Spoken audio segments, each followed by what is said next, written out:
2026 बहु प्रतीक्षित film border 2 गणतंत्र दिवस पूर्व थिएटर रे रिलीज करिछि। फिल्मटी रिलीज हेबा परे सारा देश में चहल पकाई। समालोचकों ठारू नहीं दर्शक समस्ते फिल्म को प्रशंसा करिवार कौनसी मौका छाड़ी नाहांती। एथिसहित बॉर्डर 2 एक ब्लॉकबस्टर ओपनिंग करिछि एवं अनेक फिल्म रेकर्ड भांगी देइछि।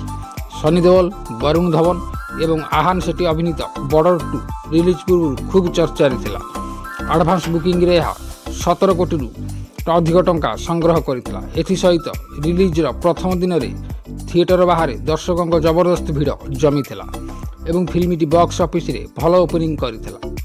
रिलीज प्रथम दिन रे 30 कोटी टंका सहित आरंभ करिछि। यह केवल गोटे कि दुटी नुहे बरं 22टी फिल्म प्रथम दिन आय रेकर्ड भांगी।